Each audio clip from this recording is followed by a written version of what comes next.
Sure, abuti honestly.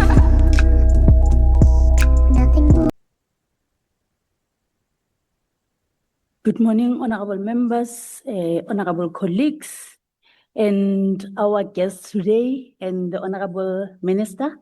Now our session is an interesting one. We're dealing with civil organization, and all of us would know if you are an activist, these people are the extension branch of lobbying and advocacy in terms of government issues, be it on formulation, development, and as well implementation. So it is critical that we listen and gear up as young people. I've heard most of the speakers, they were indicating that young people are the now, the present, and the current. So in our discussion, we need to reflect that thing that we are the now, the present, and the current.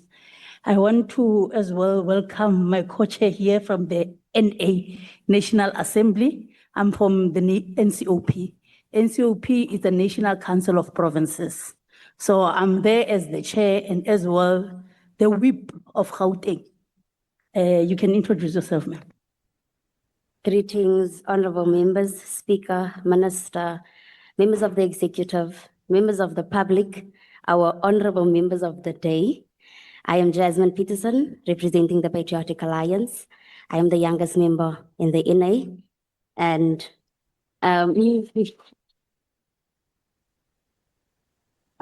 just before we go into the session, I would like to say, as young people, we will continue to say that we have seen way too many dreams die prematurely. We have seen candles being blown out, and we have seen how tables can be turned.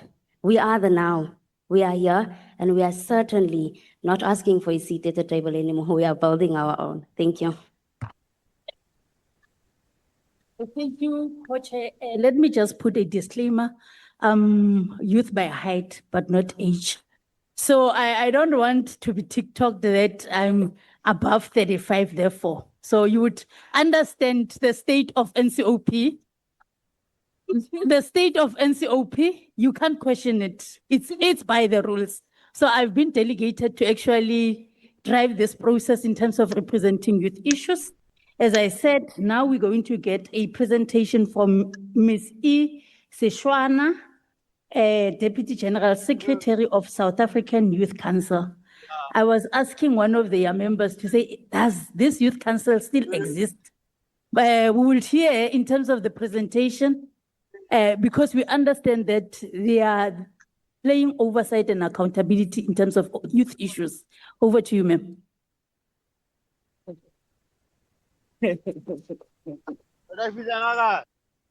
Thank you very much. Let me correct this. My name was wrongly spelled and I think it's unparliamentary. My name is Setswana Chabedi. Remember that name. So let me also borrow from the already established protocol and say, all protocol observed. Greetings, ladies and gentlemen, my fellow South Africans. I would, program director, not want to experience what was done to the good doctor, because I carry with me the strong voice, hopes, and aspirations of young people that the statistician, Mr. Moloi, has already spoken about. And if you cut me short, then it will be meaning that you disregard the youth of this country. South African Youth Council is going to give a strategic submission here. And this is how we go about. As in when I was listening to Ntate Moloi, I was also... As a point of exigency, there's a clock on your left that actually guides you. Okay. On how you need to conduct yourself. Okay, thank you very much. Yeah, I'm also aware that I was scheduled to start at 10 o'clock up until 18 past 10. South Africa's youth comprising nearly of 40.2% of the total population as per the Stats SA, stand at a critical juncture marked by both unprecedented challenges and untapped potential as the country takes the reins of the G20 in 2025. It inherits historic opportunity to elevate the youth perspective onto a global platform. However, the realities on the ground present a sobering view: high unemployment rates, widening inequality, limited access to mental health care, and environmental degradation, mainly affecting young people. South African Youth Council, as a national representative body of all youth formations, submits its expanded strategic blueprint to offer clear, measurable, and evidence-based recommendations to influence policy and implementation in our country. Our intention is not only to participate in national discourse, but to lead the generational transformation rooted in dignity, agency, and equity. Now, let's understand the current landscape which relates to youth unemployment and structural barriers.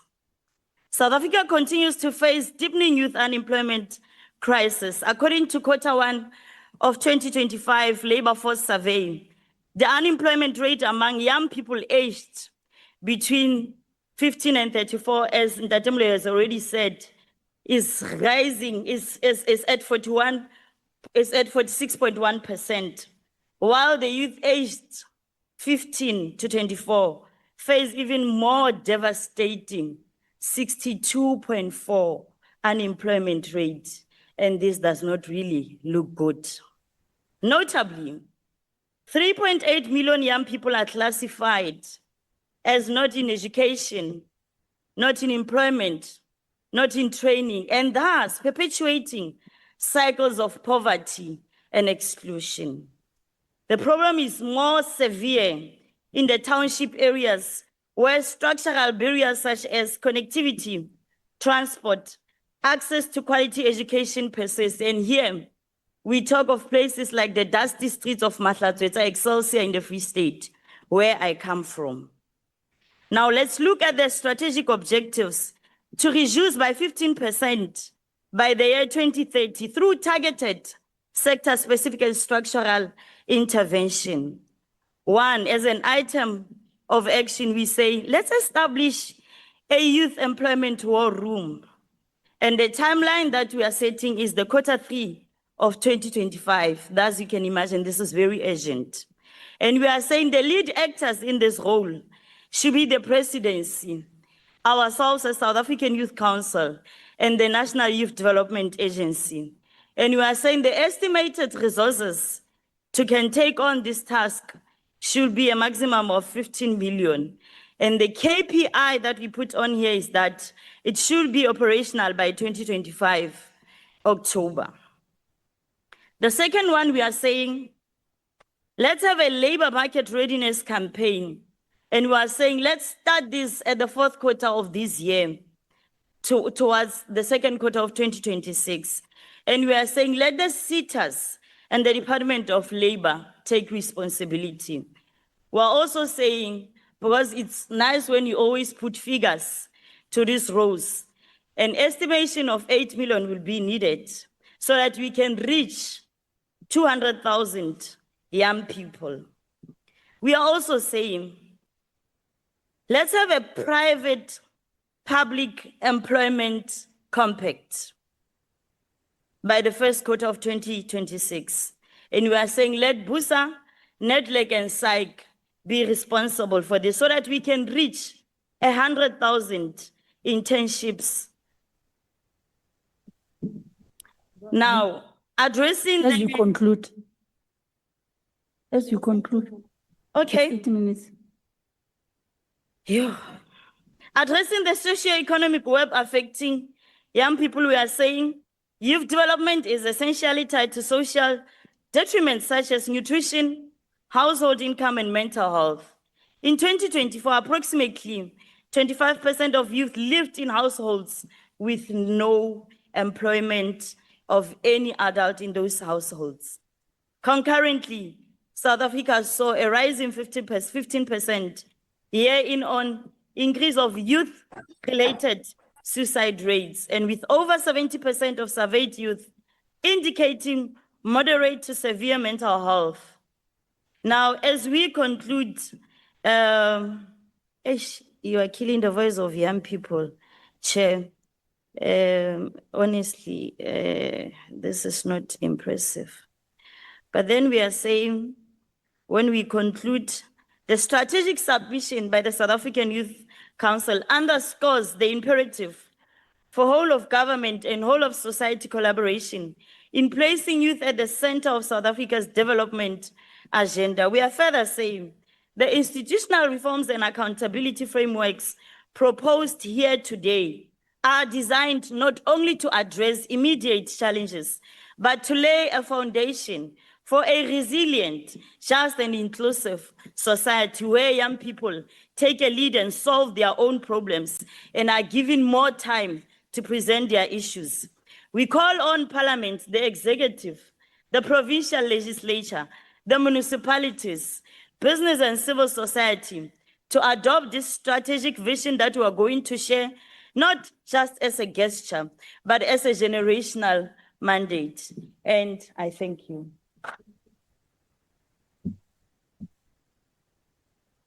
Nalibongo, thank you, Ms. Chabet. You actually gave us a mandate as members of parliament in this house in terms of what is the thinking of SAIC on ensuring that we have repeat response on issues of young people.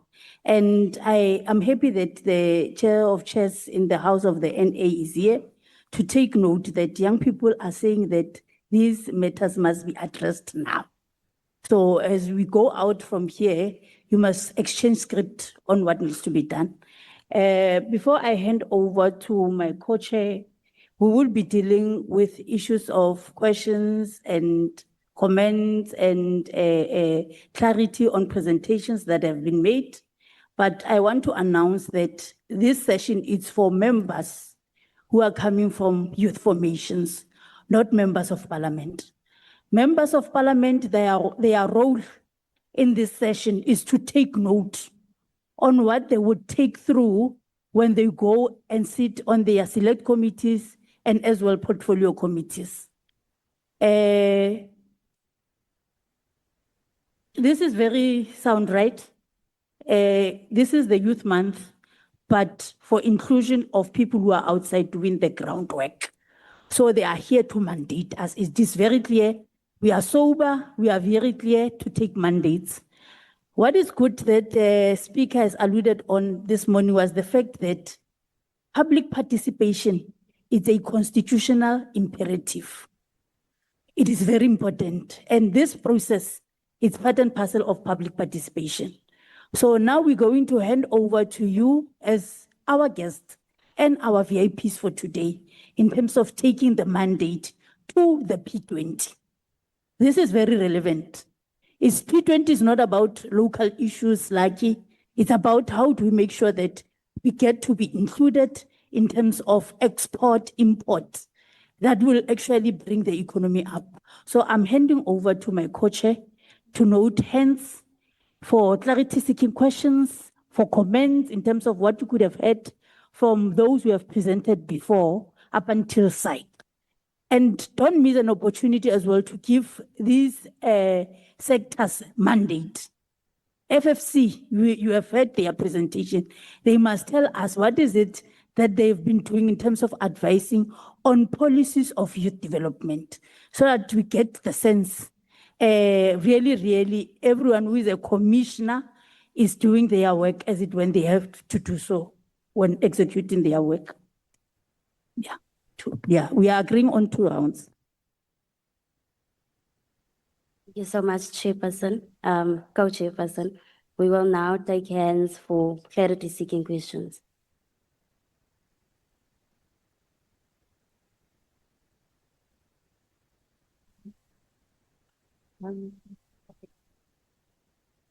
Going that side. We're going to go in numbers, ne?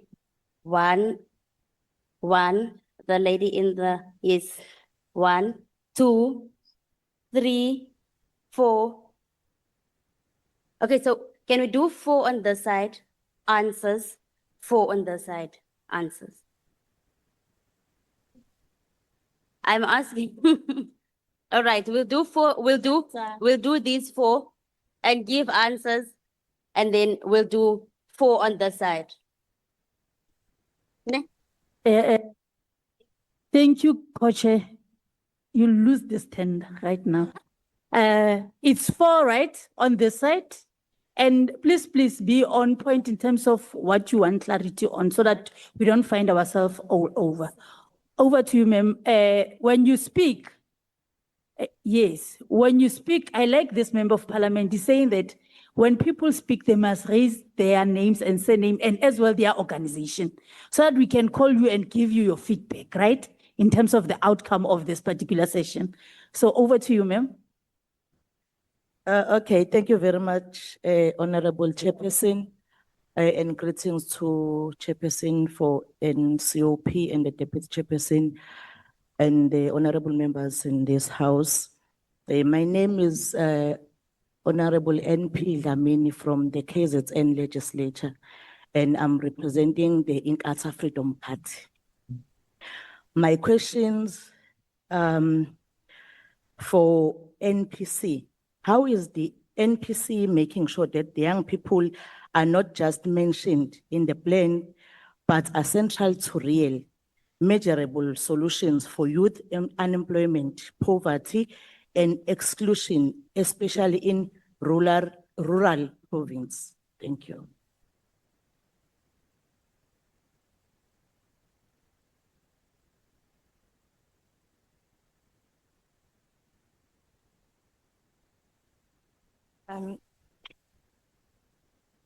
Greetings, protocol, all protocol observed. My name is Nkosisi Zwane. I'm from Gauteng, representing Inkatha Freedom Party. So my question is based, I don't know whether to make this a general question, especially after the statistics that we have gotten, but it's something that I've written down.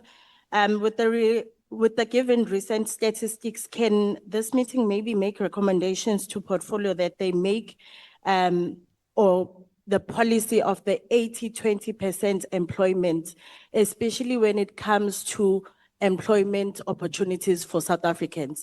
By that we mean 80% priority is given to South African citizens and 20% to foreign nationals, only for scarce skills. Because if we are looking at the current unemployment rate and we still do not prioritize South Africans with the available jobs, then we are still not solving the problem. Thank you.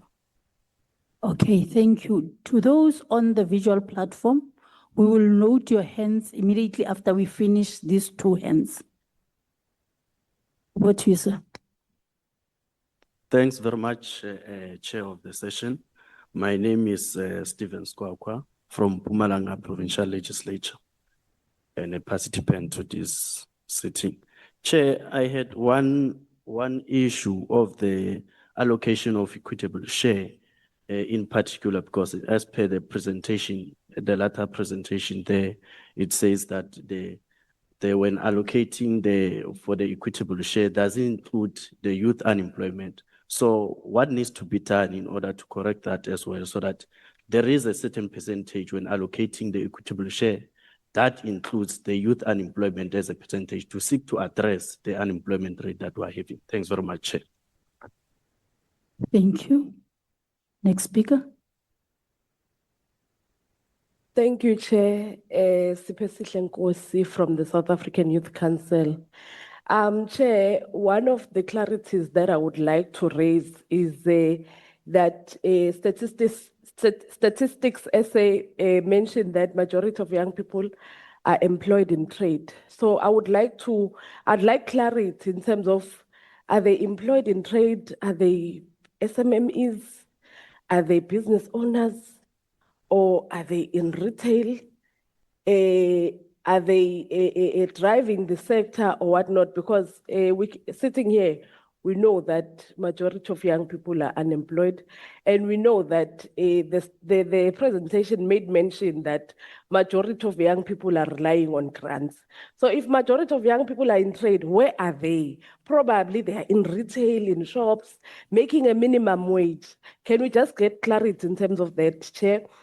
Number two would be the Minister of Youth, woman, Minister Chikunga, yes, she's still here, made mention of youth desks and establishing them in all departments, including municipalities.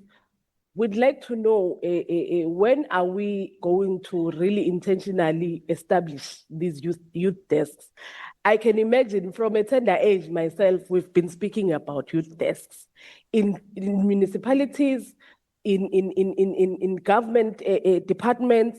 You can imagine who's driving the youth development strategy if young people are not involved in each of these departments in strategic planning sessions of departments and government, if young people were still talking about youth desks being established.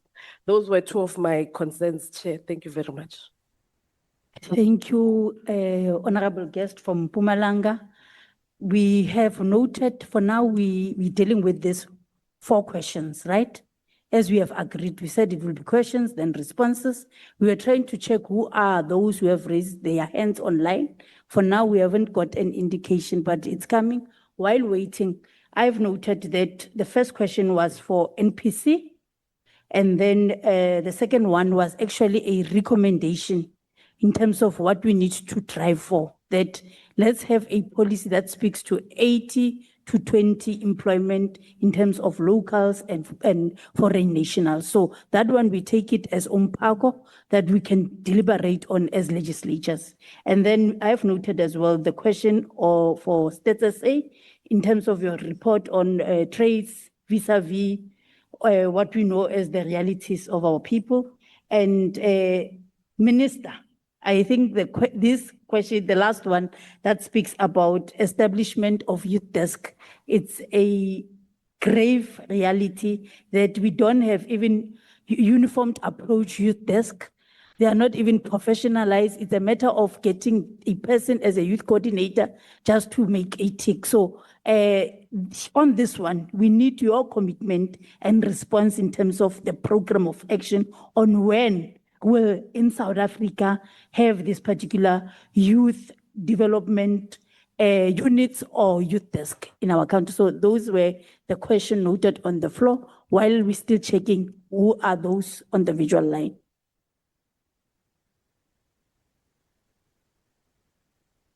You'll be noted as the chair. I've indicated we're responding, then I'll come back to you. Thank you.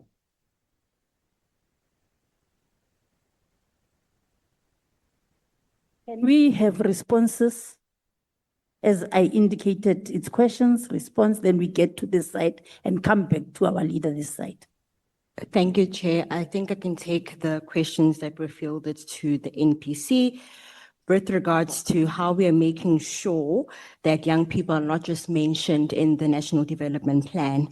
I think the first exercise that we conducted as the NPC was in 2023 when we launched our 10-year review of the NDP, where we noted that most of our economic indicators are going in the wrong direction. We are really on a slow path with regards to meeting our GDP growth target of 5.4%. And also most importantly, that priorities for youth are really quite mute in the NDP. And so we are on a path of rethinking how we are going to use that baseline diagnostic to create a baseline for the next coming NDP post 2030.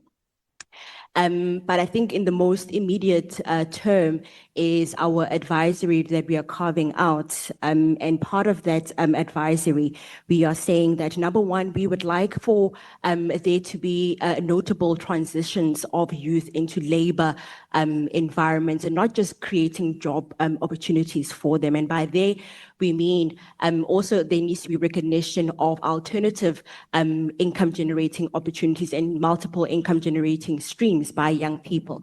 You would have noticed that youth are taking the lead with regards to being digital nomads, where they are being employed by these global organizations, especially in the digital space, whilst being anchored in South Africa.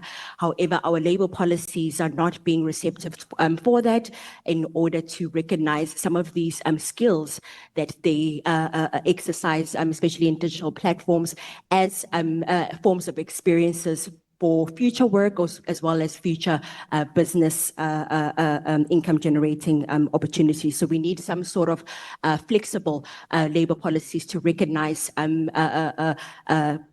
multiple income generating opportunities that young people are on the forefront of. Our second point of advisory that we are developing within our advisory is to note that there needs to be uniformity and alignment across the three national youth policy interventions, the MTDP, the National Youth Policy, as well as the Integrated Youth Development Strategy, especially as some of these policies are lapsing. So this is an opportunity for us to refine that alignment, and we can only do so through measurable targets and indicators, as some of the speakers have mentioned. And the third of our advice within our advisory is to say that within SMME development, growth and development targets, as we know that 90% of the jobs that have been indicated to be will be generated in 2030 are going to be coming from SMMEs. There needs to be targets that are linked to youth business owners with regards to that. And we are working on an advisory to do with reducing red tape for businesses, especially youth-owned businesses, both in formal and informal markets from a regulatory and legislative perspectives, but also throughout financial business development support as well.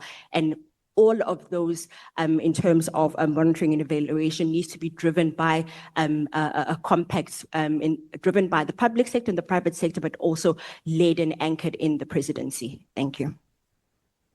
Thank you, NPC, FFC. No, thank you so much, Chair. I think the question was about the equitable share and how responsive it is to the issues of youth unemployment.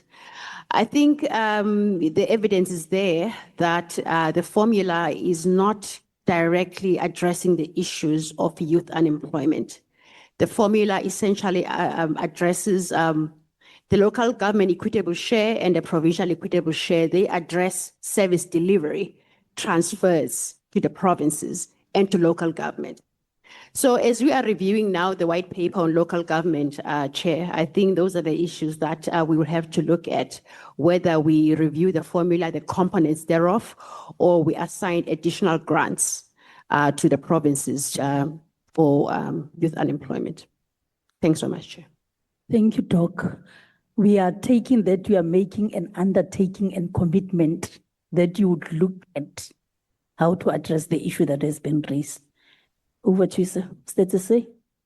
Thank you so much, Chair. I think, yes, indeed, if you look at the trade and you double click on the trade, you'll see that there's hotels, accommodations, and restaurants. So we can provide the breakdown of these numbers to the colleagues. The other thing, Chair, I just want to add that if you look at our economy, we just released the GDP numbers. Our economy is growing at 0.1%.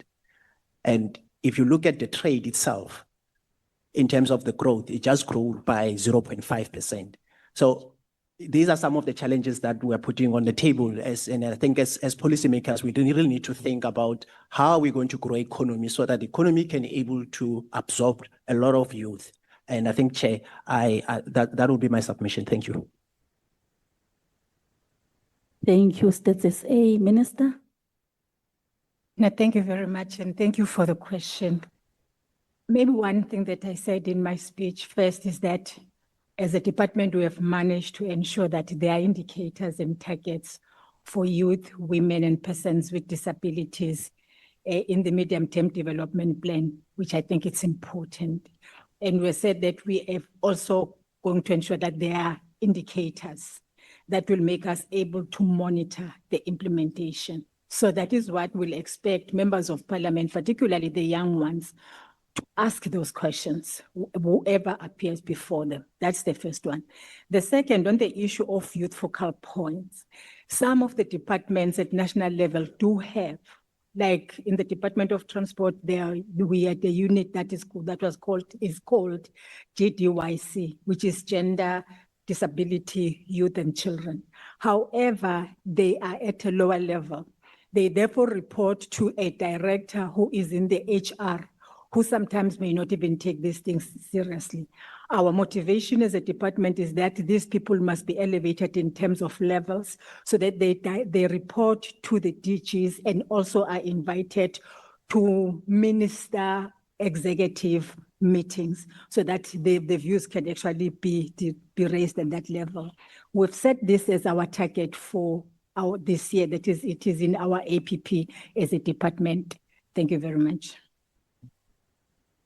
Thank you, Minister. Now we're going for visual platform people. As we give an opportunity to the participants on the virtual platform, I will note in the following order, Member Tando Lokele, followed by Mike De Silva, then Councillor Mohlale, and then Member Dunjena. Thank you.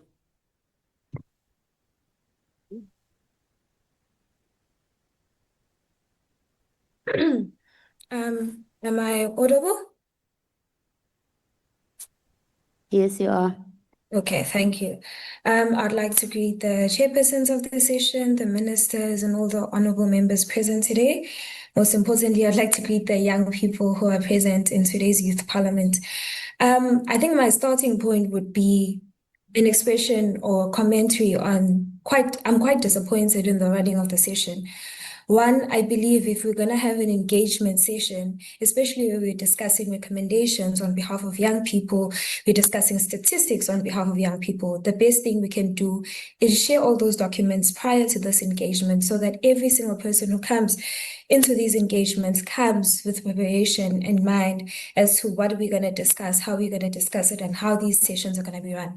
So I'm quite disappointed in how the entire session has been run, especially because I got an invite 2 days ago. I'm assuming some of the young people got one earlier, but I really am disappointed in how the session entirely is run. And I do think, moreover, for me, it looks like a box-ticking process to say we did it, but it doesn't look like there is an attempt to have meaningful engagement. But to go on into my questions, the first set of questions I have with regards to the NDP, or the NPC rather, with regards to the plan, especially now stepping into the conversation of artificial intelligence and having access to that. We have not diagnosed, I feel like the entire session has not properly diagnosed the issues within our country or the country's context. One, we have a big digital divide. Majority of our young people don't have access to the internet. And before we speak about access, they don't even have access. People in rural areas don't even have access to basic internet before we can speak about data rates, and cell phones. Speaking on artificial intelligence would most likely speak to the middle class and the high income classes who already either have access to IT or CAT in their high schools, only which 5% of the schools provide nationwide, firstly. So with regards to that, that's my first question. Have we properly diagnosed the problem? If we give people access to IT and ICT and AI, who are we giving access to that? How are we going to solve the question of digital divide in our country?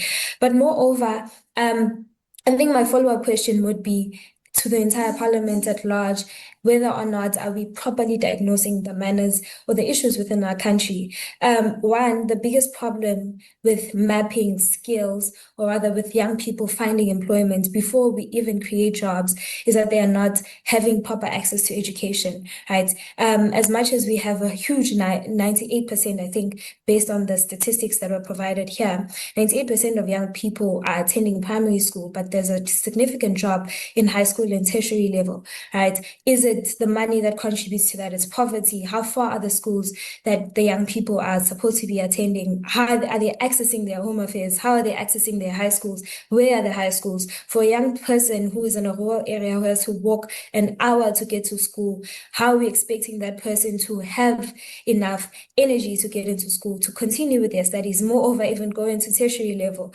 right? Now continuing the conversation on the digital divide, to access tertiary level, you must apply for bursaries, you must apply for universities online. So already there's a limited access to universities, there's a limited access to CETA, there's a limited access to either NYDA. So with that limit in access, we're still not speaking to the relevant people. We're speaking to people who have doubted. In this meeting today, you invited us who have internet access, who have Wi-Fi, who are in universities, who most likely maybe might find ourselves having employment. So I really do think this discussion one is limiting itself in the sense that it's not properly diagnosing the context in which why we have an economical crisis and why young people are not having employment. But also we furthermore just overall, I feel like it's just a very big box ticking process in the sense that one, we're not provided with the PowerPoint presentations prior to come and have meaningful and informed engagements. But also, I don't think we have properly diagnosed the context in which we are discussing all these issues. Thank you very much. Thank you. Thank you, Tando. And we are noting the clapping of hands. It's Youth Month. We are acknowledging that there's that spirit of saying that there's a challenge in terms of documentations that were supposed to be sent prior. That one I fully agree. And we have noted the issues of accessibility. And as members of this parliament, we know these realities. Most of us lives in the townships, and these are the issues that we normally advocate for, Minister, that we cannot be speaking issues of accessibility while we only speak with the few in terms of things that we would want to do. So we are noting those issues, and members of parliament that are here have noted your inputs.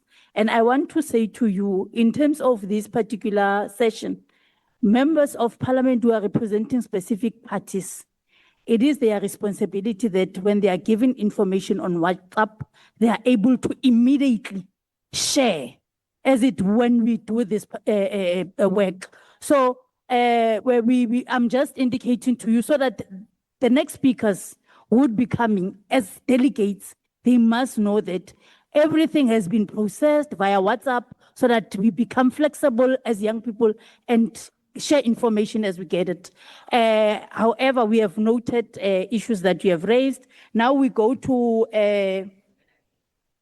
is it the point of order and on which rule?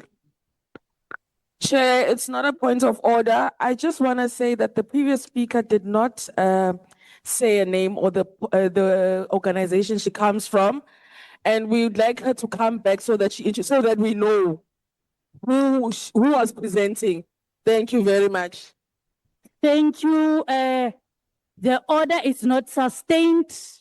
One, on the basis that it was not an order on any standing. We have this Privilege, Chair. Okay. It was a privilege. Order not sustained, as it was not an order. Then we can go to our next speaker, Mike Da Silva. Thank you, Chair, and greetings, everyone. My name is Mike Da Silva. I am from the city of Ekurhuleni. I have 3 siblings of working age and 2 of which are unemployed, despite the fact that they have degrees and ample qualifications. It shouldn't be a unique situation because we live in a country with a youth unemployment rate, as we've learned, of nearly 70%, if you look at the expanded figures.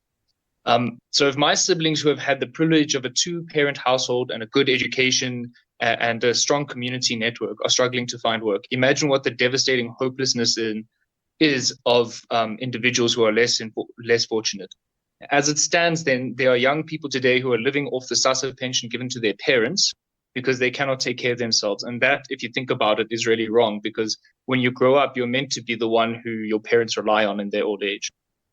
So if we cast ourselves into the future of 30 years' time, The young people who are unemployed today will be approaching retirement age, and there'll be an entire generation that's once again dependent on the care of the state. While the next generation is going to also remain sitting on corners, remaining unemployed, and then inequality will still exist, and that would make things possibly worse. So with all of that in mind, we also need to take into the context that reforming the economy is not going to be such an easy task when you consider the rise of AI and the impending shift that it's going to have on the world of work. So my question then becomes, what is being done to ensure that there's an efficient and corrupt-free government, which is not creating barriers to new businesses, which would then improve entrepreneurship? What's being done to improve flexibility in the labor markets to give young people access to jobs for the first time? What is being done to prepare current and future generations for the seismic shift that AI is going to have on the world of work? And what is being done to sort of integrate the use of AI into government? I personally feel that AI shouldn't be viewed as a threat. It should be viewed as an opportunity. But we do need to look at revising things in the NDP to make sure that we accommodate it and prepare future generations for its presence in the workplace, because it is not something that is going to be stoppable. It is something that we need to work towards addressing now. Thank you.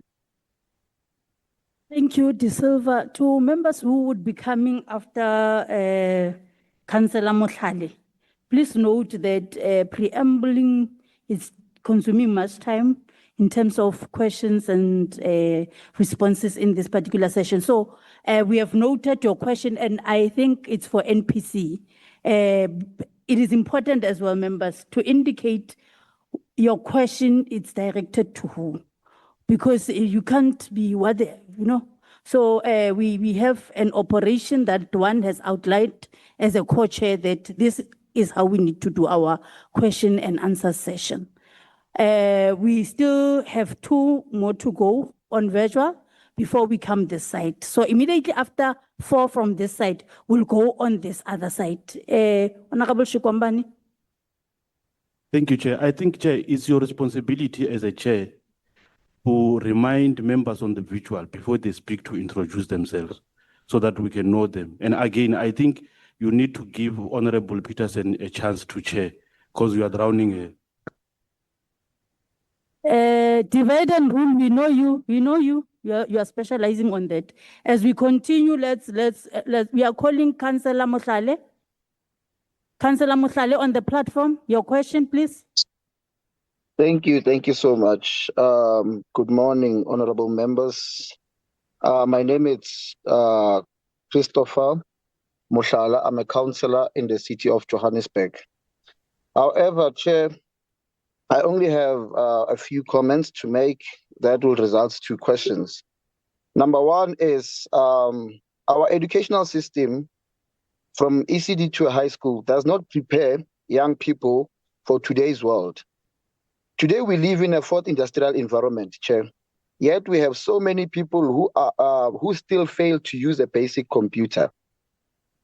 Yet we complain that young people are unemployable.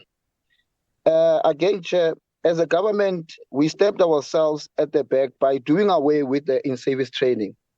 Back in the days, we used to have young people from as soon as they graduate from high school, they will be given an opportunity to in-service training like military, police, nursing and stuff, which we used to also have colleges where we'll take young people there.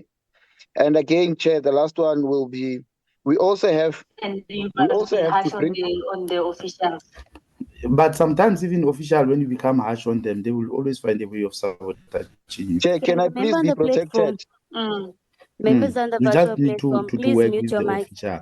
That is On a what point I of was order. saying in that meeting. It should not be them and us. Councillor. Because of we are there Councillor with Simon. one mandate. We need to advise one. Please mute your and we mic. must be solution oriented. What's happening? No, thank you, Chair. Thank you so much. Chair, the last one will be, we also have to bring back artisan skills training colleges fully funded by the government to also have skillful young people who will be able to participate in the economy and especially on the artisan sector. Thank you very much.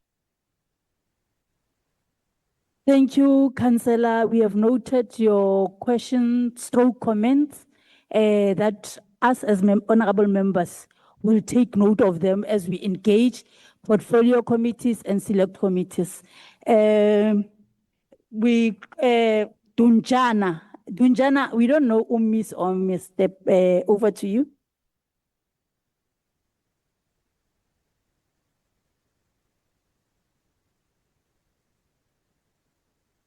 Over to you, sir. Danko. Mute yourself. Please unmute. Please unmute. Unmute.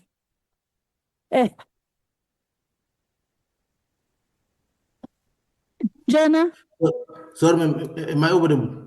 Yes, you are. You can continue. Oh, thanks. My name is Sulan Kolan Tujana. I'm a member of GCY PD committee in the city of Ekurhuleni. I'm actually a councillor. One, we appreciate the report on all the work that has been done by the committee in terms of compiling the report. But first, Chair, I want to express my disappointment because I've heard very minimum on people living with disabilities from the reports. According to the stats report of 2022, about 15% of the country's population are people living with disabilities. Now, the problem that we're currently having is that one, and I think maybe the people responsible for planning will respond, that one, the environment, or rather the buildings and government infrastructure is not conducive for people living with disabilities. So it then becomes a problem to access these opportunities that they are referring to. That's the first thing that I want to note. The second thing that I want to note is that according to the report, about 16.7 million young people in South Africa are not actively participating in the economy. And that happens because of the issue of foreigners. And I think the report is also not clear on the amount of, or on the percentage of opportunities that has been taken by foreigners. Last question, and I think a statement that I want to make to the Committee of Planning is that in all spheres of government, we have what is called youth directorates. But then the problem with these youth directorates, Chair, is that they are not independent. We need to build established, unconventional, and self-sustaining youth directorates in all spheres of government. Because the problem with the current arrangement on the current youth directorates is that they do not have the authority to fund their own programs. They depend a lot on departments, and many departments, Chair, when they come and give us a report, they don't assist the youth directorates in terms of giving them the sufficient resources. And I think I'm raising this to the planning committee because they raised an issue of the white paper on local government. I'm saying that we need to make sure that these structures are independent and these structures are self-sufficient and are able to control themselves, because it is only the young people that can solve their problems. Does not make sense to give all the power to departments and establish directorates that do not have any authority at all. Thanks, Chair. Thank you, Mr. Donjana. We would now hand over to the departments for responses. Most of the question was for the NPC in terms of planning, and as well statistics, FFC, vis-a-vis those who are immigrants and, employed and what. And then the issue of the report, not speaking on realities in terms of what are the issues that impedes to people going to school up until certain levels. But as I said, on other issues raised by a councillor from City of Johannesburg, it was inputs in terms of how best can we interact as members of parliament in terms of dealing with other matters. And then, yeah, that's, status A, just clarify on issues that you have raised and as well FFFC. Okay, I think we can go first. Thanks, Chair, and thanks for all the questions. We'll answer in two parts. Firstly, with regards to the point that was made about recommendations without really assessing the realities of the country. And I think we would like to agree with the fact that the digital divide has got a ripple effect on not just young people with regards to how this enables young people to look for things such as job opportunities, to apply for business and financial services. But it also has got a ripple effect in terms of how young people access education, as well as we have seen, especially coming from this particular province, that some high schools are also online as well. So we wholeheartedly recognize the fact that there is a high digital divide and that it's got a ripple effect on how young people are able to access opportunities, which is why we as the NPC are actually in the process of rolling out a diagnostic to understand the current context and the baseline of digital infrastructure rollout in the country, looking at provinces, municipalities, townships and rural areas. This is all in order to understand what exactly is our needs from a digital infrastructure perspective is. What does it look like? Who needs what type of access to digital infrastructure, as well as access to connectivity across the country. And this will enable us to be able to map out a process and as well as resource and budgeting as to where we need to put in the most amount of resources to enable this and to close this digital divide. I also think we noted the point that was made about the independence of youth directories, and I think this forms part of our call to action recommendation that was made during our 10-year review to say that they need to be an intergovernmental coordination that is youth led. And I think the second part to the question with regards to integrating AI with into the NDP, I think my colleague can come in and answer that. Thank you to my fellow commissioner. Madam Chair, AI can be, I'm Commissioner Mostert in the National Planning Commission. AI can be thought of in relation to young people in two ways. One in terms of service to young people and another in terms of service from young people. So on the dimension on service to young people and indeed the broader society, AI offers enormous opportunities, great opportunities for delivery expansion by government. On the dimension of what young people bring to the table in relation to AI, the picture is significantly more complex. Now, we should bear in mind that the National Planning Commission is concerned with longer-term planning. We're curious about the longer-term outlook for younger people. And the implications are really significant. When we look at international research such as that by Bloomberg, the World Economic Forum, AI is likely to have a very dramatic impact, particularly on entry-level jobs. And so if we're trying to accelerate youth employment, this is significant for us. Therefore, the urgency has never been greater than it is right now. And there's therefore, on our part, sympathy for the sense of urgency among many young people. This plays out particularly in recognition of the South African demographic dividend, which evaluates the percentage of those of employable age versus those outside that bracket. In terms of that longer-term outlook, we have missed already as a country most of the demographic dividend opportunity. And most of that opportunity will utterly expire by the early 2040s. We will therefore advise on the development of a future development plan, the extreme urgency for the development of competencies, not only in digital competence, but particularly in AI, and a direct investment in talent in that specific area in order to avoid some of the risks as our demographic dividend declines. Thank you, Chair.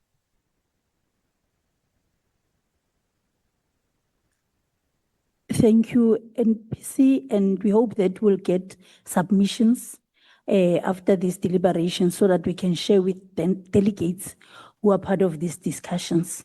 I would hand over to my co-chair in terms of taking responses from the department. FFFC.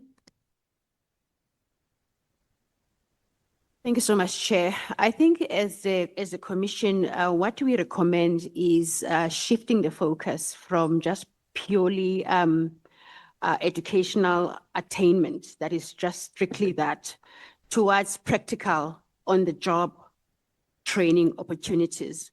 We believe that as a commission, there's scope to absorb unemployed youth into entry-level positions that involve routine tasks, allowing skills development through the actual doing of the work.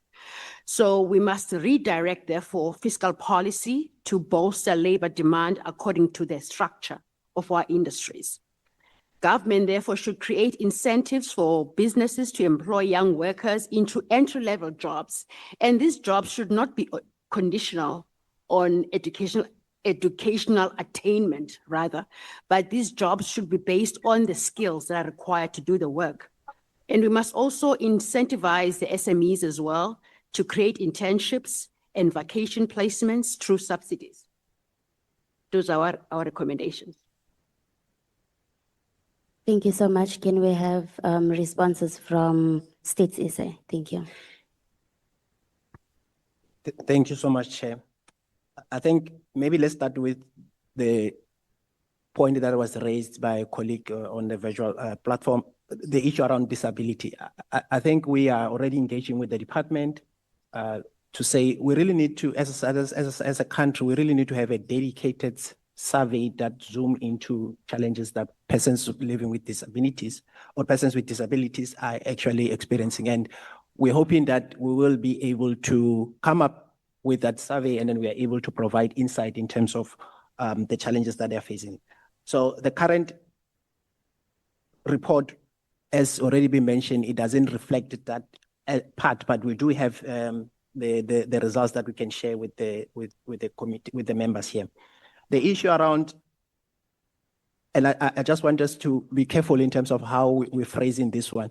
We're having Department of Home Affairs, which is issuing work permits. So we can able to get data from Home Affairs to say how many foreign who are working in South Africa in terms of the work permits. The challenges that we're having is undocumented foreigners, which is a big challenge for us to actually even measure it, because you can imagine that we don't have a database that we can actually, statisticians, we can able to measure. So what we have done as a National Statistical Agency is that we're trying to work with the departments, working with SAPS as they are catching them through the crime system, working with Department of Health, also working with other entities, because it will give us a sense of the scope of or the number of undocumented foreigners. And I think that will help us a lot as a country to have a sense of estimation rather than estimating the numbers that I've been hearing in the media in terms of undocumented. So that is still a challenge for us as a country. And I think as a National Statistical Agency, we are already starting to work with different departments within the National Statistical System, and also including the key partners outside the government, because they also have database that we can actually mine. Thank you so much. Thank you so much. We will now allow the Minister for Women, Youth and Persons with Disabilities to answer. Thank you, Honorable Chikunga. Thank you very much for the question. I think on the issue of disability, yes, responded to the question, but maybe to also mention that as we are chairing the G20 and being the president of the G20, in South Africa, we are establishing the Disability Inclusion Initiative, which if US will take over from us, of course, it will have been initiated by South Africa. By so doing, we are elevating issues of disability to the level of ministers of G20.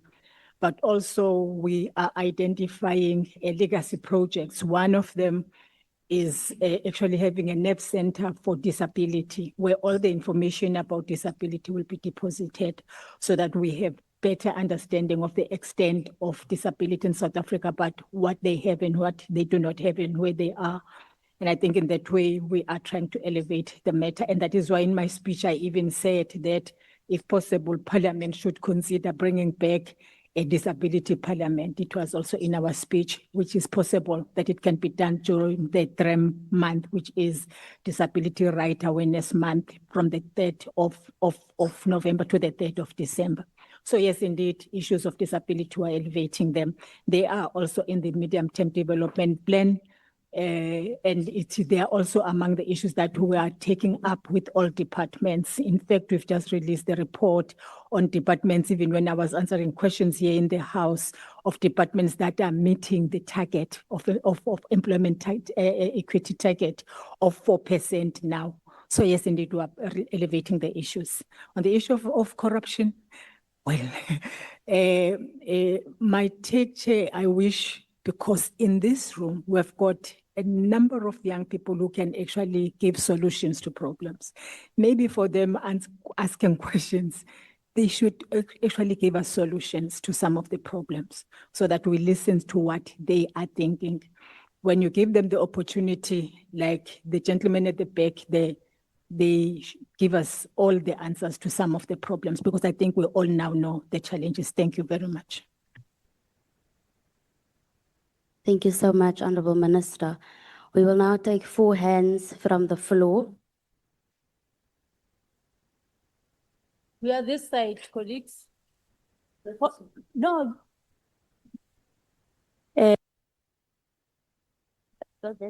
Haven't forgot you. You are part of this package. Relax. No. Relax. Order. Can we have 4 hands from this side? And I want to suppress those who are coming from legislatures, councillors. When you are a councillor, when you are an MPL, you are part and parcel of legislatures. So issues that you are asking here, it's issues that you need to give solution on. So I want to take note of organization, formations that are not within our sectors. As MPLs, just take note, Ngumpago, you would execute at the legislature. I said 4, ne? Remember, we took 4 this side. It's going to be 4, then go back that side, and 4, the last 4, and the last 4. Ne? Yeah. We have 19 minutes to finish this particular session. It's you, number 1, and then psych, number 2. It will be the young man and psych. And then I want to balance gender for now.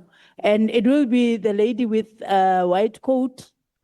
Okay, then let me take as well the young, very, very young person there. It's 4. UWC will come on the next round. I've noted you. And others that I've noted next to Zaza. You'll come on the next set of questions. We only have 18 minutes. No preambles, go straight to the question. And as well, we have noted that we have 3 people on virtual that have raised their hands. Before we get to you, Honorable One, we'll deal with the others. Over to you. Okay. Okay, no, thank you so much. Greetings to Speaker in absentia, co-chairs, honorable members, members of the executive, and fellow youth parliamentarians and fellow South Africans back at home. My question to the minister is, considering the high rates of unemployment in South Africa, what specific policy interventions do you propose to address this challenge and ensure that young people are equipped with the skills and opportunities needed to contribute to the country's economic growth and development? And also, the issue of vocational education, why is it not focused on? Because, I mean, that speaks to the immediate challenges that we're faced with. And I think also with the rising challenges that we are faced with as young people, I would like to propose that there should be a quarterly youth parliament sittings, because our issues as young people, we are not we are faced with them each and every day. We are not only faced with them on Youth Month, and I think that this should be something that we take forward moving, because South Africa's success is the global South success. Thank you.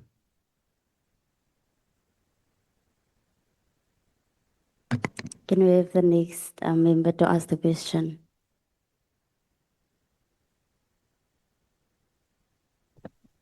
Thank you. Thank you, Honorable Speaker, Chair of the session. My name is Ben Kabele. I'm from the Youth Council in Gauteng. My questions are directed to the Planning Commission, the Stats SA, and to the members of Parliament. My first stat is I heard that economic growth is at 0.1%. Is it perhaps that the job seekers, youth job seekers, are the ones that add to this 0.1% through the job seekers market by contributing to overpriced data, transporting themselves to interviews where they will be rejected, and sustaining a dying industry of printing CVs where they get rejected or their CVs pile up the rubbish bins? I'm saying this because young people in this country, these statistics are not consistent. The president, in his State of the Nation address, said that it's 70% youth unemployment. Today we hear of a reduction, but we don't see where the reduction came from, or maybe there was load shedding, and then when the number came back, it came back with a different number. So we're saying this because the statistics are actually at the cornerstone of our problem. We heard a CEO of a certain company that owns a bank saying that the actual unemployment rate is 10%.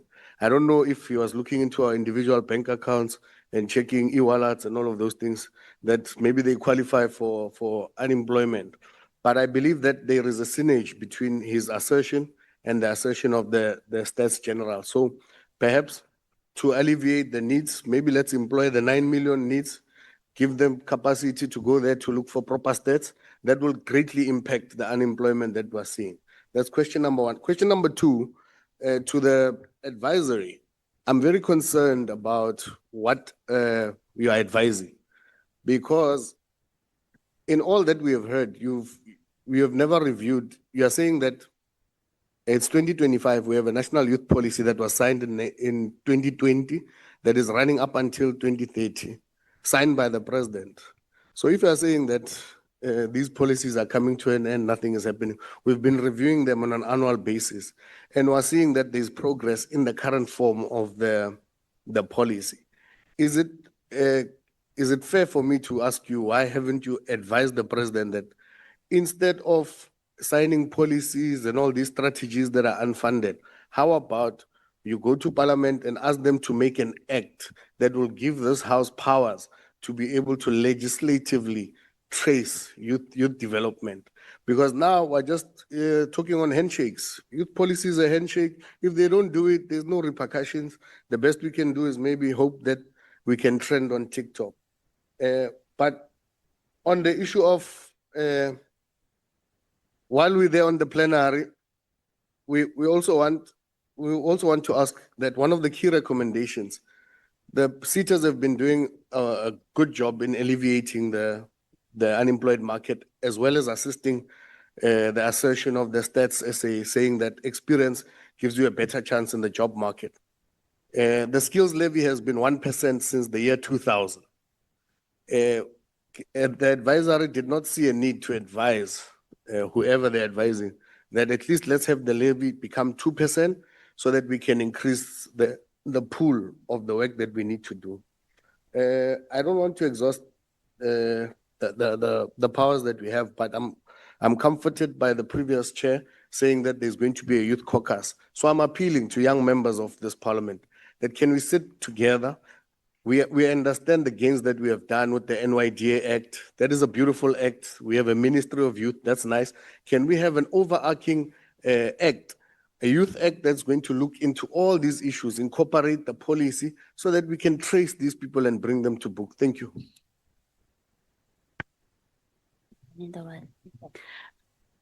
All protocol is observed. Zandile Sizani from Kosatu Young Workers. My question is, in terms of STEM education, why isn't government looking into STEM education in terms of diagnosing why most learners are not going into STEM subjects and the challenges that are there in STEM subjects? What is government doing in terms of analyzing what can be done to improve STEM subjects? Because STEM subjects is causing the scarce skill in the country. So not a lot of money is pumped into STEM subjects. And the second question is, in terms of learners with learning barriers. Learners with learning barriers, there are not many practical courses for them, and that's what's causing the high unemployment rate, because learners that have barriers drop out of school, become part of the statistics of learners who are unemployed, not in school, not in training, not doing anything. We are neglecting those learners that have barriers. And because we are neglecting those learners that have barriers, that's what's causing most of them to go into drugs and crime and other negative aspects within society. So we don't have that. We need to have more practical courses that will cater for learners that have learning barriers. Another recommendation that I have is that we are having a very few number of people that are educational psychologists. And we do need more educational psychologists. We've got a very low number of them. So because we've got an extremely low number of educational psychologists within the country, we don't have access to them in terms of assessing learners that are having these learning barriers, because if these learners are not being assessed, there are no interventions in place. And what happens to them, they just get lost in the system. They are progressed, they are adjusted, they are condoned, and they get to high school, they become frustrated and they drop out. Can the staff members please mute Councillor Simon? Remove him. So, okay, so because they are not being assessed, there's no intervention in place, they get lost within society. So can government also have funds for young people who want to become educational psychologists to assist the challenge of youth unemployment? Thank you. Thank you, Mama Sizani, the worker. We have noted that most of your issues were comments to say we must do best in terms of 1, 2, 3. Over to you. We only have 9 minutes left to go this side and come this side. Over to you, dear. Thank you so much, Chairperson. Greetings, honorable members, fellow delegates, and greetings to the South African Youth Council. It's my first time hearing of you. And my question, the first one at least, is to you. My name is Mato Diptelezi. I'm from the National Executive Economic Collective, the largest advisory and development firm for the economic inclusion of young people. So we gather under the banner of economic participation, but it would be a disservice to sit here and not demand accountability from those who claim to represent us and lead us. So to the South African Youth Council, why is there no scorecard on where young people can see what SAIC has achieved each year and what it has failed to achieve? And then where is your democratic process? How were you elected? When did you last open nominations to the broader youth of this country?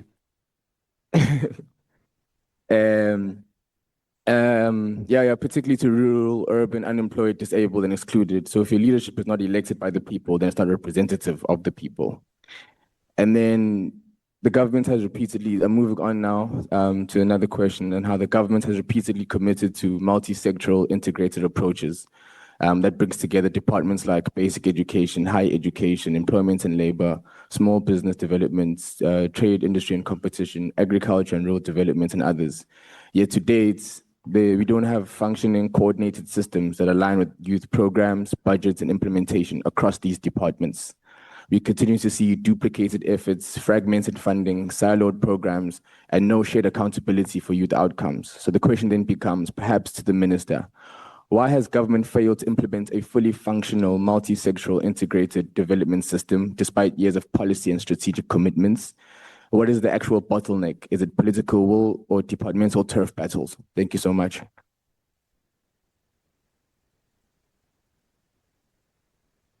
Thank you, Lianga Yanga. Ayaroka, Mayanga Yanga Ayaroka. We would then get responses from State SA, the minister, and as well NPC. But with the issues that have been raised by SAIC, most of your questions was actually advising, let's do 1, 2, 3. No, SAIC must respond. I'm saying the number 2, SAIC. The number 2 SAIC was comment and recommendation. SAIC is going to respond on the issue of nominations and as well, when last did they do what they had to do as asked. Zaza, we are noting your issue of the STEM. It's unfortunate members are here just to come and take umpago like Honorable Khao and those who are sitting on the Portfolio Committee of Science, Innovation and Technology.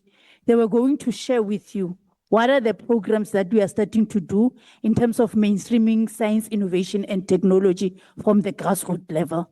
We have noted as well your issues of persons with disabilities to say they need to be integrated from the ECD level so that we get attention and make use of these psychologists who are not placed or unemployed.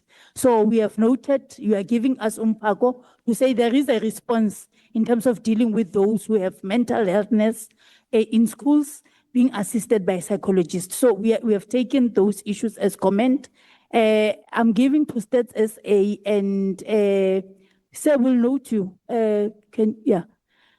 I'm giving Stats SA to respond on the issue of disparities as noted in terms of your statistics that you have been given to this particular house.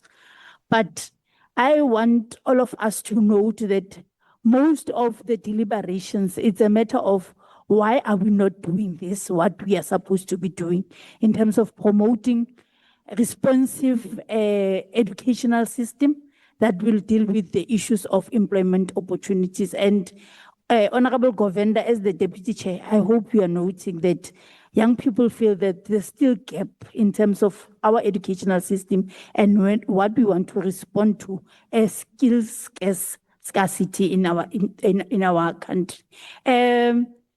I'm giving to you just to respond, and then we'll then go to our visual platform where we have 3 hands. We have 3 hands from the visual platform. And we didn't forget you. We know that you have a mandate. You'll give us, don't worry. Over to you, Stats SA and the Minister. Thank you so much, Chair. Just a quick one. Yes, indeed, the numbers that the President during the SONA, remember, we collecting this information on a quarterly basis. So the President, when he was presenting, it was on the 6th of February. So it was referring to 2024. And the presentation that I did today is the latest quarter of 2025. So I just wanted to make sure that colleagues are aware. So each quarter, there will be different numbers depending on how economy performs and also how our labor market performs. I think the issue around, the issue that you pointed out around the unemployment rate sitting at 10%, I think we have dealt with that issue through the SG that if you think about it logically and you take the 10%, apply to the population or the labor force market, which is around 25 million, that means unemployment rate in South Africa is 2.5 million. And I don't think all of us sitting here, we can believe that it could be 2.5 million. So we have already dealt with that issue, and we will engage with the CEO outside this engagement.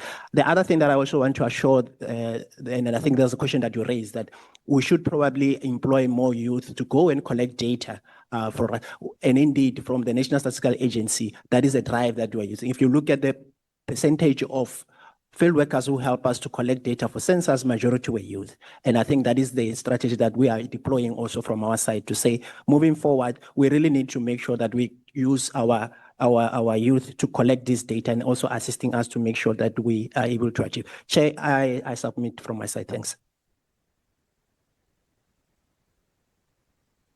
Minister. No, thank you very much, and thank you for the questions. Maybe on the issue of youth empowerment and policies or legislations, first of all, we are being guided by the National Development Plan, which of course is not a policy, but it is a guide to all departments in South Africa on national policies and legislative development. But also we do have our national youth policy that we're implementing as a department, also as government. There are quite a number of other employment initiatives that I either referred to in my speech this morning. We are also as a department processing the South African Youth Development Bill that make provision for the establishment of youth units, their funding, functions, and ensure quality services for youth. That bill will actually come to Parliament. It will aim to ensure that all initiatives that aim to empower young people are consolidated. But of course, we are also aware of the Public Procurement Act that set aside 30% for youth of all public procurement in South Africa. On the issue of vocational training, indeed, this is one type of training that has historical challenges, but there is a significant and deliberate shift that is now happening in South Africa towards vocational training. And that is why government, particularly the Department of Higher Education and Training, is now explicitly prioritizing TVET colleges.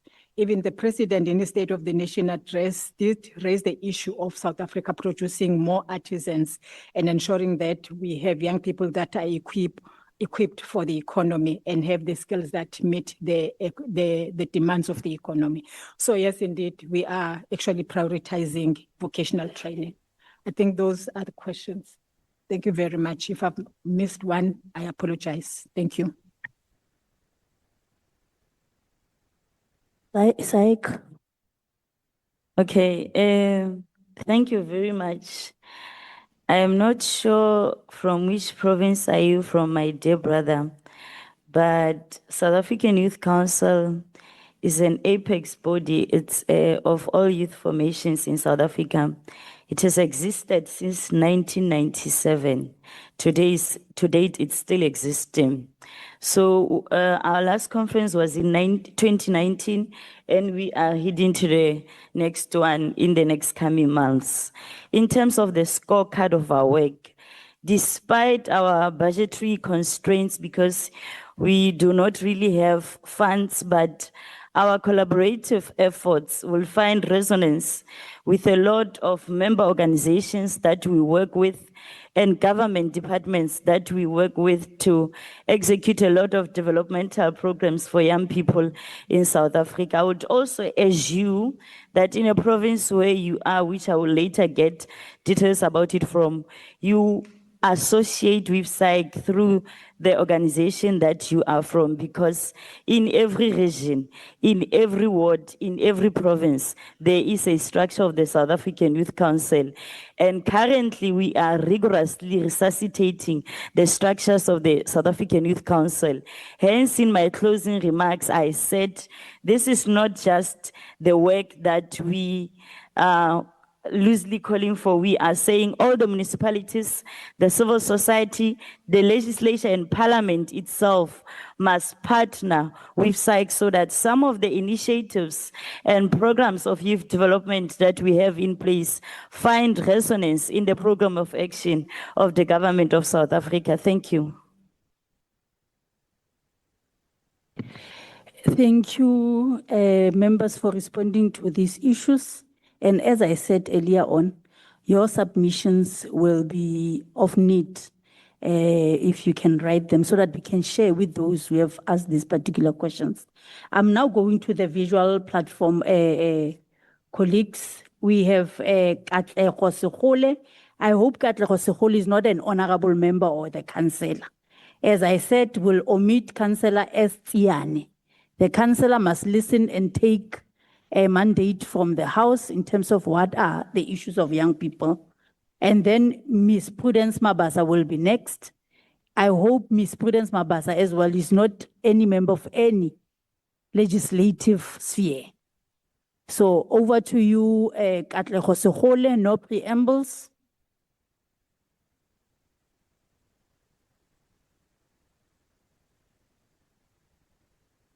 We are moving on. We're going to Ms. Prudence Mabasa. Over to you on the visual. Greetings, fellow members, honorable members, and protocol observed. I'm sorry, my network is not doing the thing, so I will be having a still that is put in place. So kindly take that as my submission as well. My question speaks to the sustainability of career pathways of young people. We currently see short-term contracts, particularly under the initiatives like the PYIE, the PYEI, that may temporarily keep youth from the poverty line, but not necessarily lift them from poverty.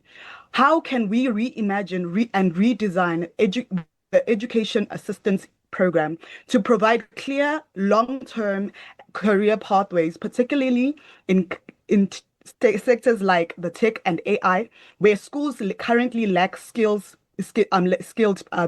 educators? How do we bridge the gap? How do we bridge the gap? How do we bridge the gap of skills and create a pipeline from the assistants into permanent future ready education careers that we can all work with and end poverty for all? I submit. Thank you. Thank you, Minister, and as well the chair. You must assist in terms of responding to how can we bridge the gap on questions raised. And as well, members of parliament who are here, you can contribute towards this discussion because it was not direct to a specific institution that have presented from the morning. Over to you, Honorable Member. Thank you very much, Co-Chair. You've been suppressing me this morning, but thank you for recognizing me. My name is Ndipiwe Olai. I'm the federal leader of the Democratic Alliance Youth. Firstly, Chairperson, you need to concede the space and share the co-chairing space with your co-chair next to you, but also your inputs. We're wasting time now. You 10 and speak. Speaking, thank you. You 10. Stats essay also to the colleagues of Stats essay with regards to census. When you look at the equitable share and UDORA itself, particularly when it comes to local governments, it informs how our budget. Chair, on a point of order. On what point? The chair, switch off your mic. I'm giving to the honorable member the point of order. Thank you, Chair. I am Honorable Dlamini. I thought you said councillors must not speak, we must take notes. And the fellow colleague who's speaking now is a councillor. And so I'm not sure if the rules change. No, thank you. Thank you, Honorable Dlamini, for that swift exigency, and you have actually assisted us. Councillor, you're not gonna speak. I'm here representing the organization, not in my capacity as an MMC. No. No. Chairperson. No.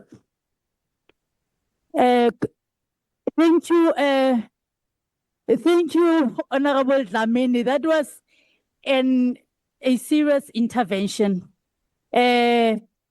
Councillor, we understand it's Youth Month, but you cannot shift as it suits you.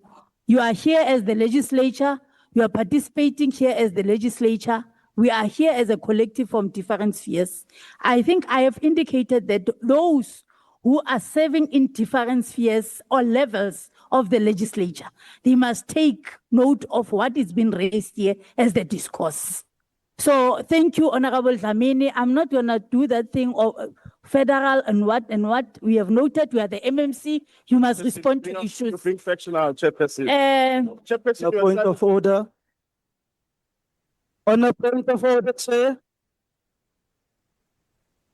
Can I? Chair, address? our hands are I up here on protect the, Chair. Members, honorable members, I'm not sure, just switch off your mic. I'm not sure this is how you behave in your house as an MMC. When the order has been sustained, you must just accept the decision of the chair. I'm here to manage, and with my co-chair, we are managing and controlling this session. So you just need to understand that we have powers of privileges vested in us to ensure that we control this particular session. Is it a point of order? Okay. Thank you, Honorable Chair. I am a Youth League representative. I just want to remind the honorable members, we have school learners here, and they are not happy the way you are acting. You are no longer children, you are grown-ups. Who must they look up to if you act like this? Thank you, Honorable.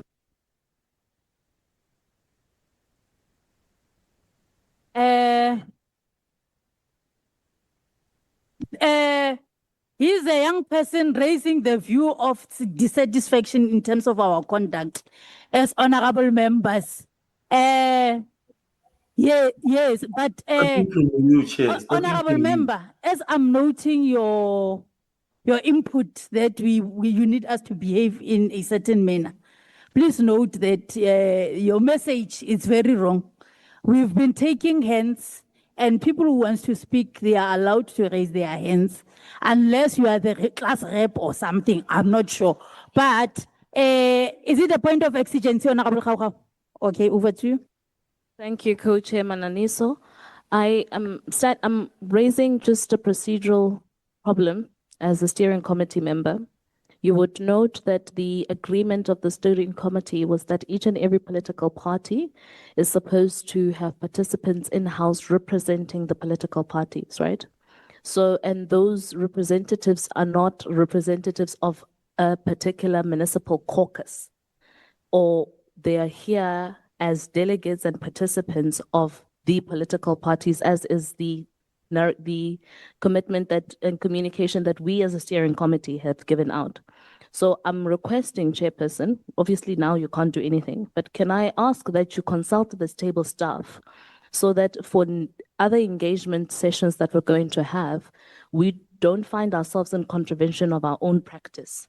Because the issue here is, I do not know what the case is as far as the councillors online, but I do know for a fact that Ndipiwe Olai was not here because he's a councillor in Stellenbosch and MMC. He's here as a delegate and a participant of the Democratic Alliance. And I do not know whether other political party participants are here who hold office elsewhere. I myself can't speak. Liam cannot speak. Macbeth behind me can't speak. Not that I can't speak. The only person that is here to speak on behalf of the Democratic Alliance as a participant is Olai. So please consult table staff for that.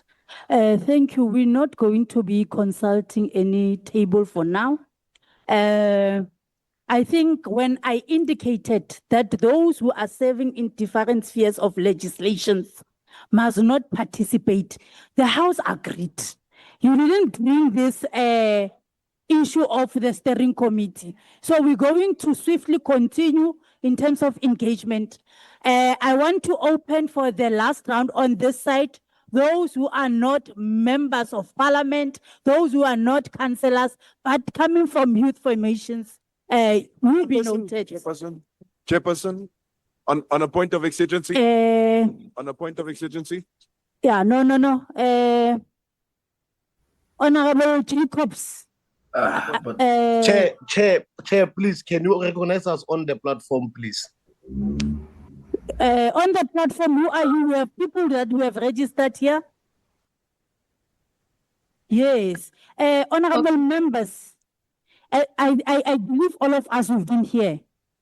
I believe all of us have been here. And as I said, nobody made row. when I said those who are serving in different spheres of legislatures must not ask questions on the basis that we would want to give to youth formations to participate and give us mandate on what we need to speak on. So I've made that ruling, and the hands that I'm noting now, it's for input, for questions, before I hand over to those who will be continuing with this particular session. I'm pleading with yourselves that let us not make this session clumsy, based on the fact that we want to satisfy each other. Chairperson, Point of order. Order. Chair. Order. Is it a point of order? Yes. oh, Sure. You are given rules, colleagues. Yeah. Thanks. Chairperson, Thanks. Yes. no, this is Thank you. Thank you, Chairperson. On the general rules, rule number 7, a ruling by the chairperson on a point of order is final. So we rely on that. Can we please move forward? Thank you. Don't move injustices such as this where young people are not represented. Because you are silencing me based on your personal views. You cannot be all right to do that. You cannot make judgments, rulings. You cannot Chairperson. side. It cannot be, Chairperson. Why are we going to be silent? Chair, Chair, yeah, Chair. You can't use this platform to silence young people. Don't run it like what all people do. We can't be abused there, The Chair. problem is that you want We to have chair agreed all alone of us here. there. Let's move. You have taken over the Let's table move, and you please. have We made can't it be your own. abused there. We can't be abused there. Other councillors, We have agreed. Let's move. Who deployed those people as they must councillors go there? out, Chair. They We're must not go in an out. imbizo here. We're not in They an can't imbizo. There's no generate councillor who was deployed by anyone. Keep them out, Chair. On the EFN. Members, please mute the mic. Sorry, representing our own Honourable members of the structures from organizations. So you are allowed to speak as well. Honourable members, members in the house. Continue with the sitting. Political parties Can should be given a platform. Can the staff we please mute all the continue, Chair? mics? Thank you.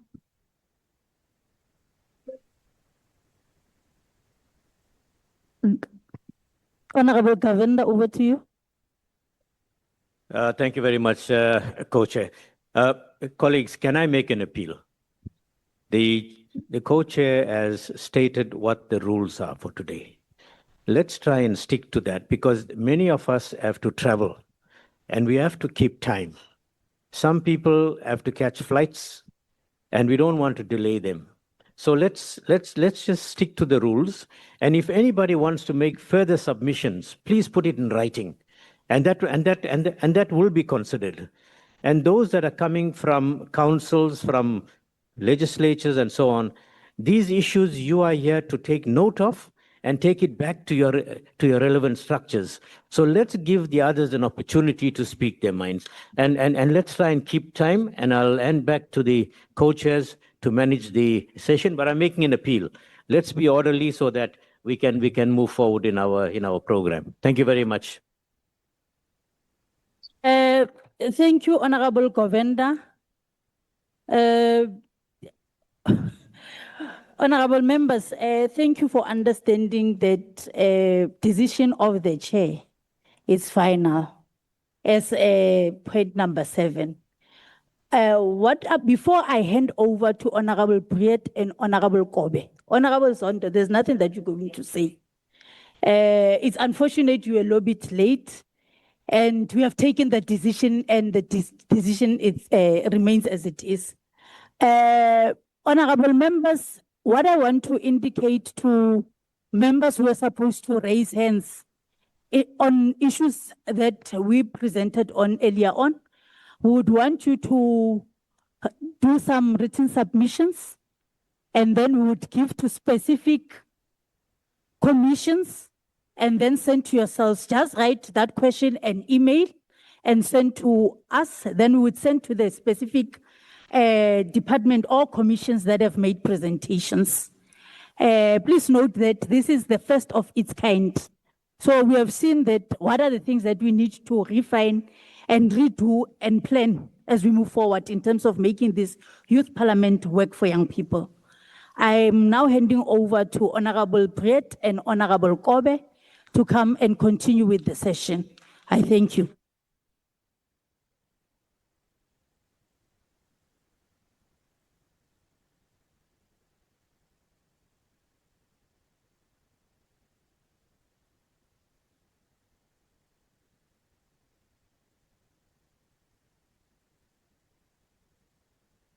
Nothing. Sure, I would do honestly.